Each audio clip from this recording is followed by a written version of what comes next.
Hello and welcome once again to Red Gaming Tech. My name is Amata. Today is the 2nd of April and this time I have some rather interesting news regarding the original Xbox. Yes, the original Xbox.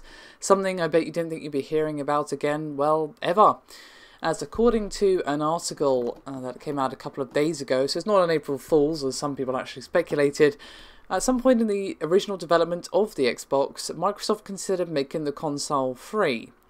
Now this came from the Oddworld inhabitants Lorne and Lanning when he spoke with GI.biz, and he basically said that this was the deciding factor when it came to releasing Munch's Odyssey on the Xbox platform at launch. And he has a few very interesting things to say, and he began by saying, quote, "At the time, Xbox thought the core market was going to be casual. They were going to be the casual gamer's machine. Now, that's why they approached us, because they said, we think you've got something that competes in that Mario space. We think Mario's the thing to kill. We see that space. We want that audience. We love Oddworld, so why don't you get on this bandwagon, and we might give the box away." And according to the Xbox co-creator Seamus Blackley, he basically said that internal conversations regarding what to do with the console were bouncing all over the place. Some saying it should be free, others saying it should be running on Windows after a certain point in time, and all sorts of ideas throwing about the place. Now, Lanning went on to say that forcing Windows wouldn't have been the best idea because, well, the industry at the time wasn't overly keen on the OS.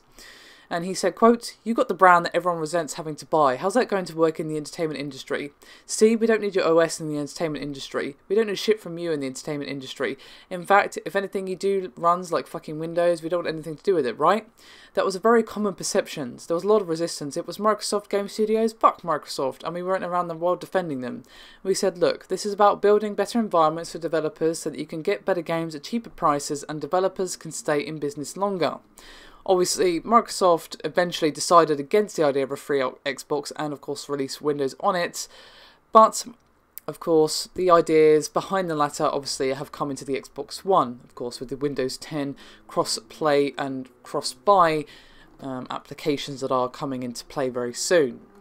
Now, obviously, a lot of ideas were thrown around, as I was saying earlier, some of them outright ridiculous, some of them not so bad, but they all laid the groundwork for Xbox Live and, of course, Xbox 360, and now the Xbox One, as some of those really early ideas of having Windows, of course, as I said previously, have now come into play.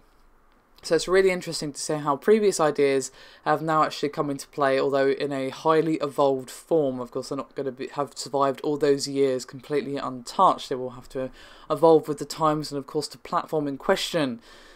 So, yeah, some rather interesting stuff. And it obviously wouldn't have been completely free. It probably would have been like a subscription-based thing or something like that. It wouldn't have been what it was if they had gone through this, which is, of course, pay your $300 or whatever up front and that's your lot.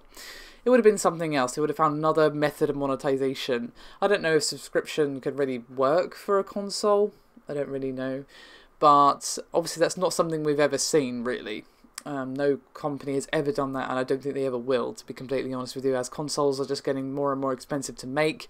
And of course they would like to get the money flowing back into the company from the sales of those consoles as soon as possible. So I don't think this is an idea we'll ever see come back, but it's still interesting to see exactly how these ideas are coming into play now with Windows, and of course what they were considering for the company back in the day. Wouldn't have called this myself, but it's still a pretty interesting piece of information.